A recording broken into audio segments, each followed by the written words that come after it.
It's time to go beyond the headlines, cause I don't put in overtime just so I can headline. Okay, now it's Fox Sports, I'm live with Renee. Going hard every day, sports rapping every play. Different segments for your favorites, coming at you daily with positive vibes. Yeah, we some game changers. Basketball, football, soccer, with different interviews, you never know who may pop up. Listen, only on Beyond the Headlines. This is Beyond the Headlines. Only on Beyond the Headlines. This is Beyond the Headlines. Only on Beyond the Headlines. This is Beyond the Headlines with Renee Washington.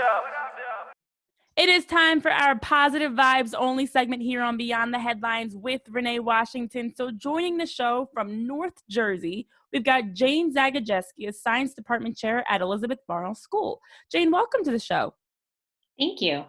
I am thrilled to have you here, and I have to ask, because I've been asking everybody that's been joining the show, before we even get into all the great things you're doing in your community, what has been your new normal? And it actually ties into part of what you've been doing in the community. What's your new normal around COVID-19? Well, I'm at home. Fortunately, I'm teaching from home, as I think most teachers are, so doing remote learning. But I mean, I'm very grateful that I have a job that I can do remotely. I have an 11-year-old son who is also doing remote learning for his school. So I've been playing a lot of basketball in our driveway, one-on-one. My game has gotten considerably better since I've started quarantine. So I don't think I've really played since I was like a freshman in high school. Oh, wow. Yeah, so that's been a lot of fun. And I like walking, so that I can still do. And in terms of teaching, it's very different, but a lot of the things that I love about teaching, I still get to do. So working with students, presenting content, coming up with activities that they can do now in their homes as opposed to in the science classroom.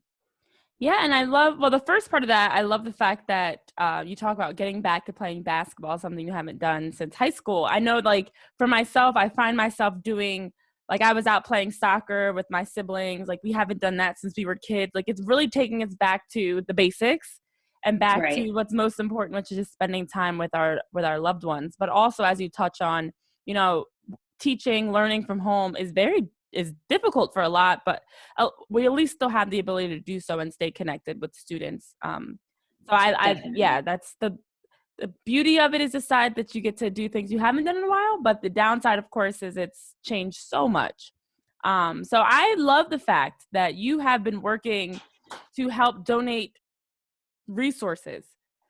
So I would love to hear more about even how this got started, your new effort, Get Me PPE, with encouraging donations and this project to help healthcare workers and provide area hospitals with gear and resources. Can you talk to us a little bit about really what got that started? I know everyone's been seeing the need for these things around the pandemic, but to actually put it into action is completely different. Right. Well, I cannot take that much credit. I see myself in this very small way is really just being someone who was able to connect an idea with some supplies and then with need. So actually the Get Me PPE effort, which is like a hashtag and it's on Facebook and it's active in different cities, was something that I only became aware of because of a post of a former student from a different school who's now in medical school. So I cannot claim to have like done anything special really to get that started or provide that effort. So essentially I found out about that from someone who posted about it late in March. And I realized they were asking places like science departments to look around and see if they could donate goggles or gloves or anything that they might have. And also the same with any businesses or schools that had supplies in nurses' offices that weren't obviously being used because everyone was doing remote learning. So once I realized that that was something that I could do, I contacted our current head of school, who is Maureen Fonseca, and she said definitely yes. I contacted the nurses at our school to see if they were on board with donating. So really that's how it happened. And then I reached out to a colleague who I knew, her husband is a doctor at Hackensack University Hospital. and donated a bunch of supplies to him, like literally drove to the front of his house and like put things in his trunk Oh, wow. so that we could maintain social distance. And then I donated a second batch of goggles to someone that I know who works at Newark University Hospital because I needed to go home and like fix the little strap that holds them on properly. And since I live in Essex County, Newark was a closer place to drop those off. Mm-hmm. Yeah. So, I mean, I'm curious to know, as you're talking about the ways that you were helping to get this process rolling within your school and helping others to get involved, what have you really been looking to, I guess, what have you really been hearing and the feedback and people that are involved? Have you been having a number of other people that are interested as this is continuing to grow? Or, I'm curious to know the amount of people that have also reached out like, hey, that's a great idea. I want to help too. Right. So I would definitely say, like, I have not put myself in that role, but I do know, like, that there are definitely other people out there who are promoting this through. And again, if you look online, if you look on Facebook or anywhere else, there's the hashtag Get Me PPE, and they are sort of spearheading like donations, at different hospitals across the country.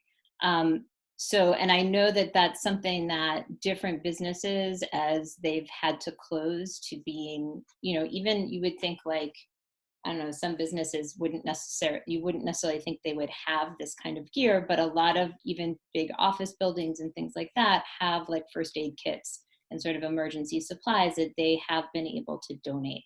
But honestly, I cannot take credit for that. So I feel like I was just a small little part of doing what I could from my school and connecting those supplies that we had with, people that I knew that worked in local hospitals. Yeah, and that's something that I've been seeing so much. Even I was hearing around shows like Grey's Anatomy that had Mhm. some medical supplies on set and have been donating those as well. So it has been so encouraging and incredible to see the amount of people that are just looking for, whether it's schools or TV sets, whatever it may be, that may have resources to provide.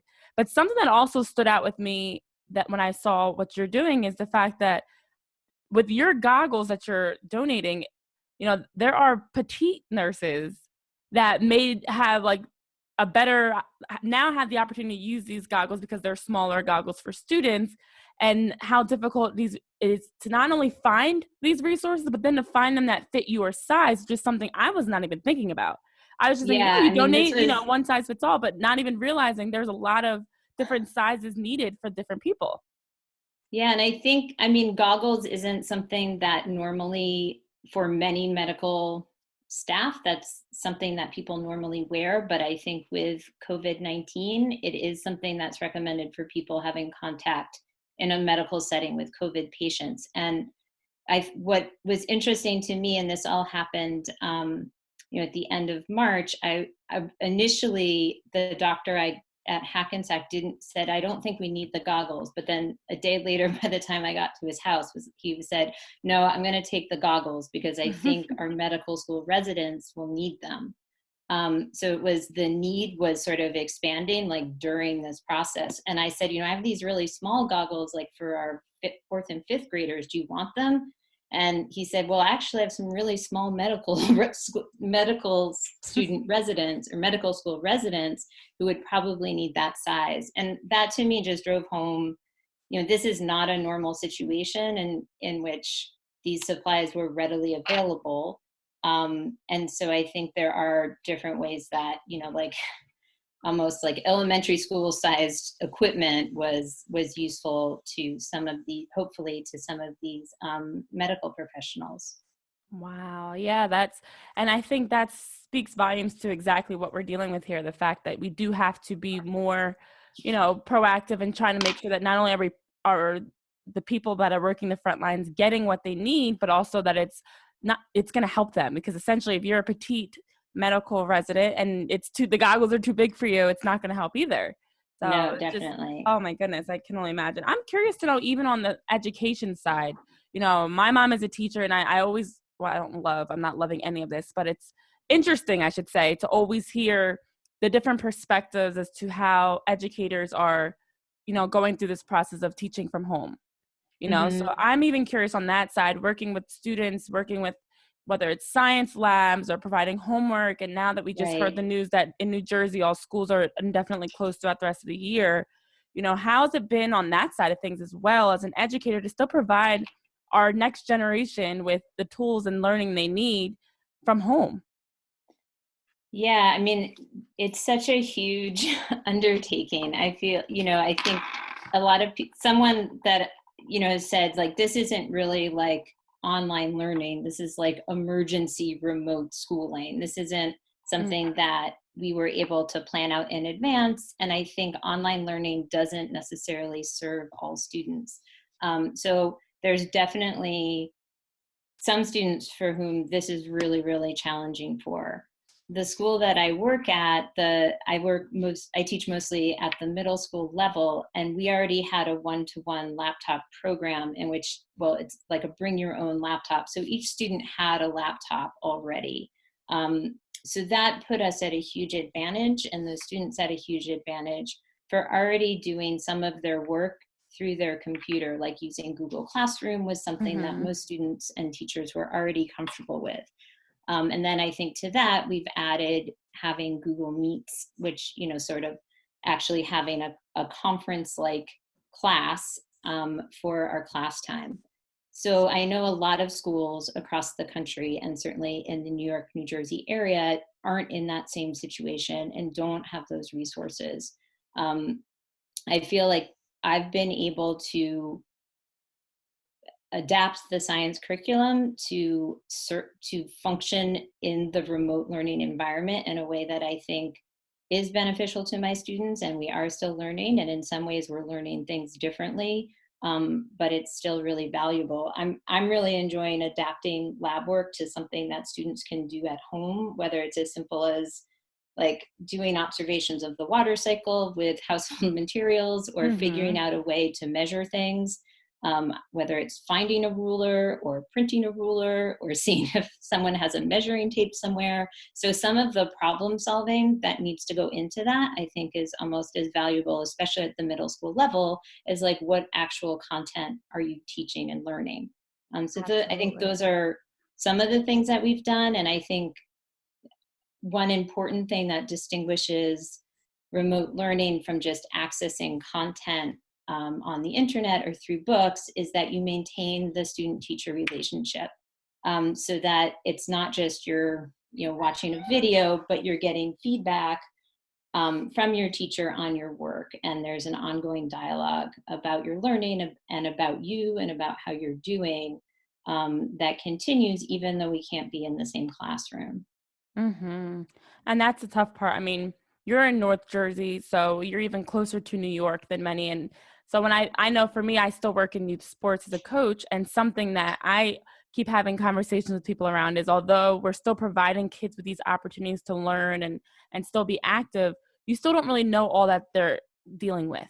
Whether it's Right. having loved ones that have unfortunately contracted the coronavirus, or even just food, their parents' work, how much their parents' jobs have been affected, the financial status at home.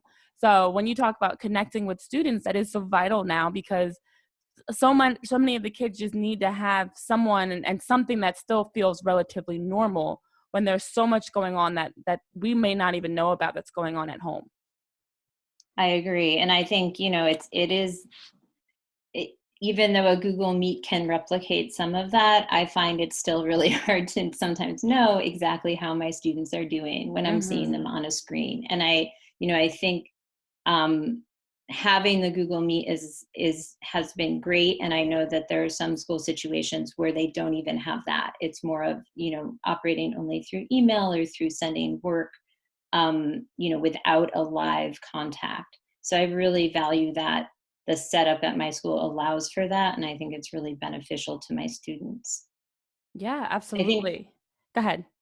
one other thing, and I think this is especially true, um, maybe for older students rather than, I think it's true for all of us, but I think students once they're in seventh grade and up really start to realize what a huge deal this entire situation is. And I think it's really important that all students hear that what they're doing by having remote learning and staying home is like literally saving people's lives. When I dropped these supplies off at the end of March, both of the doctors that I spoke to said in kind of different ways, or sort of alluded to the fact that they were very worried that in the middle of April, they were just going to completely run out of beds and medical personnel and space in the hospitals and all of their protective gear. And in New Jersey, in northern New Jersey, that didn't happen. Like the model shifted because people stayed home. And it's still very bad, and this has still really impacted a lot of people. But I think it's really important to remind ourselves when we're stuck at home, and especially to remind students that what they are doing is so important.